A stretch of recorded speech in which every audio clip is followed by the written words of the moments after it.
धर्म, अर्थ और मोक्ष जो प्रभु कृपा से मानव को प्राप्त होते हैं। श्री गुरु चरण सरोज रज निज मन मुकुर सुधार, वर्णव रघुबर बिमल जसो जो दायक फल चार। और अगले क्रम में आप बोलते हैं कि मुझे आप ज्ञानी मत समझना, मुझे आप तपस्वी मत समझना, मुझे कोई आप बड़ा भगवान का भक्त मत समझना, बुद्धिहीन तनु जान के। बाबा तुलसीदास जी कह रहे हैं मैं तो बुद्धि से हीन हूं, मैं कुछ नहीं जानता। आप बताओ आज कोई इस बात को स्वीकार कर सकता है क्या? अगर किसी ने 4 चीज जान ली तो वो तो गुरु बन जाता है, शिष्य बनने तो इस जगत में कोई तैयार है ही नहीं। और हनुमान जी महाराज के संदर्भ में जब गोस्वामी जी उनसे प्रार्थना करते हैं तो क्या कहते हैं? बुद्धिहीन तनु जान के, मैं तो बुद्धि से हीन हूं, अपंग हूं, मैं कुछ नहीं जानता। सुमरऊ पवन कुमार, इसीलिए तो आपका गुणगान कर रहा हूं। हे प्रभु मैं आपका कीर्तन कर रहा हूं। बुद्धिहीन तनु जान के सुमरऊ पवन कुमार, और बल बुद्धि विद्या देव मोहि हरहु कलेश विकार। आप मुझे बल और बुद्धि और विद्या दीजिए जो मेरे संपूर्ण दोषों का समन कर सके और मुझे इस भवसागर से पार कर सके। श्री गुरु पद नख मणिगण ज्योति, श्री गुरु पद नख मणिगण ज्योति, सुमिरन देव दृष्टि होती, सुमिरन देव दृष्टि होती। जय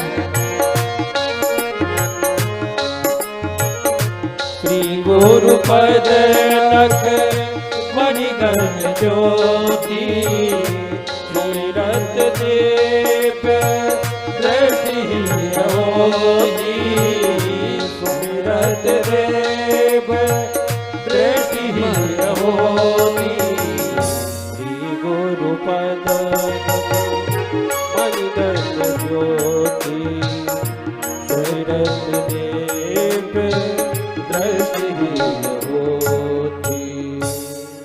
जैसे ही हमारे जीवन में तीसरा संकल्प समर्पण का आ जाएगा तो ये मानना हमारा जीवन कभी माया के वशीभूत नहीं हो सकता। संयम, मर्यादा और समर्पण, ये 3 चीजें जीवन में जिसके होंगी उस हृदय में क्षमा भी स्वतः आ जाएगी, उस हृदय में दया भी स्वतः आ जाएगी, उस हृदय में सेवा भी स्वतः आ जाएगी। तो ये जीवन के 3 सूत्र हैं जो हमें जगत के प्रपंचों से, जगत की पीड़ा से निश्चित रूप से बचा सकता है। आज भरद्वाज जी ने ये बात नारद चरित्र के अंतर्गत भगवान शिव माता पार्वती से कहते हैं, देवी नारद जैसे महात्मन के जीवन में भी विकार आ गया और इन विकारों से अगर जीवन में बचना है तो संयम में आना बहुत आवश्यक है। और नारद जी से अपने जीवन में जो छूटा है तो वो संयम छूटा है। बंधुओं, हमने कल श्रवण किया था किस प्रकार महाराज दशरथ के आंगन में किसका प्रादुर्भाव होता है, मर्यादा पुरुषोत्तम श्री राम का। आज भगवान शिव माता पार्वती के सन्मुख उन चरित्रों का उद्बोधन करते हैं और कहते हैं, देवी तुमने सुना था जब जगत में पाप विकसित हो जाता है, अधर्म बढ़ जाता है, तो मेरे प्रभु दीन दुखियों की सहायता के लिए ये जगत में आते हैं। देवी, और जब पूरे देवताओं ने जाकर भगवान से प्रार्थना की तो भगवान राजा दशरथ के यहां पुत्र के रूप में प्रकट होते हैं। बंधुओं, कल उत्सव के दर्शन हमने किए थे। महाराज दशरथ के यहां भगवान श्री राम का प्राकट्य हुआ था। अब जब भगवान राम का जन्म हो गया तो ये माने कि पूरी की पूरी अयोध्या में मानो हर्ष और उल्लास और खुशियों के नाद बज रहे हो।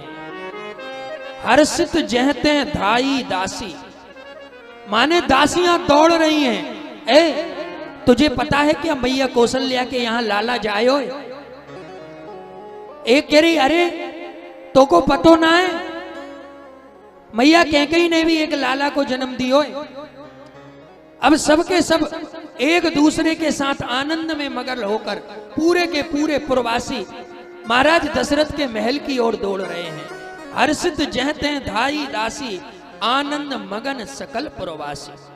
और जैसे ही ये दौड़े और दौड़ने की जब चिलचिलाहट आवाज महाराज दशरथ के कानों में पड़ी, अभी तो उनको पता ही नहीं था कि पुत्र का जन्म हो गया। और जैसे ही महाराज दशरथ ने ये सुना कि अरे पुत्र का जन्म हो गया, मानो महाराज दशरथ को ऐसा आनंद आया, एक क्षण के लिए उन्हें ऐसा लगा कि इससे बड़ा सुख इस जगत में कोई नहीं है। ब्रह्म आनंद की प्राप्ति हुई। बाबा गोस्वामी जी ने लिखा है, दशरथ पुत्र जन्म सोनिकाना, दशरथ पुत्र जन्म सोनिकाना, मानव ब्रह्मानंद समाना, मानव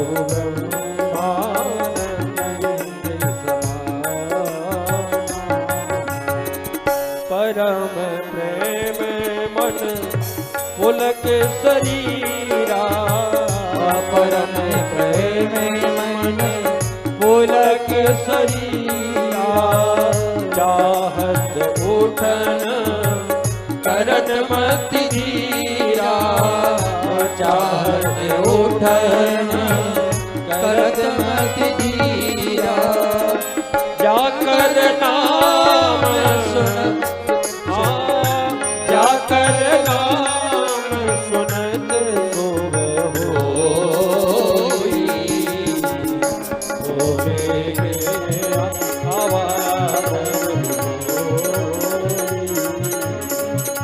होरे ग्रह आवाज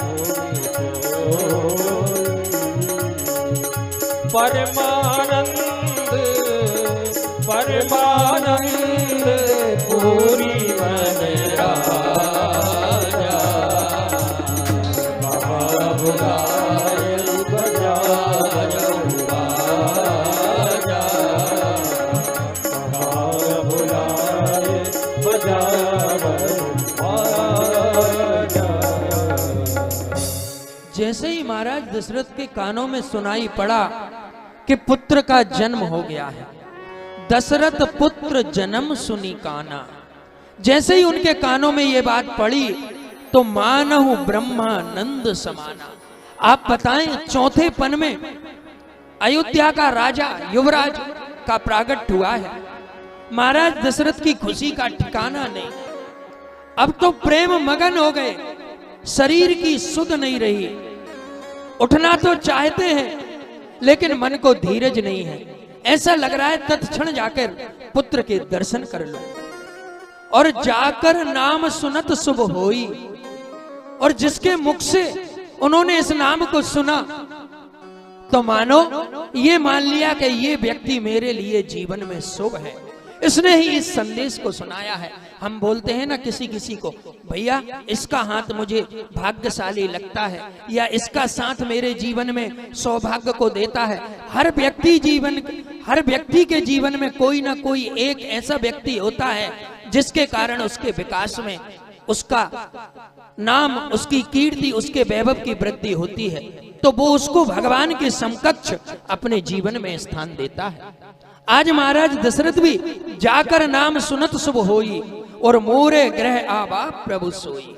ऐसा लग रहा है इन खुशियों को देखकर, इस माहौल को देखकर, इस अयोध्या को देखकर कि पुत्र का जन्म नहीं हुआ, ऐसा लग रहा है कि वैकुंठ से भगवान मेरे घर आ गए हैं, प्रभु मेरे घर आ गए हैं।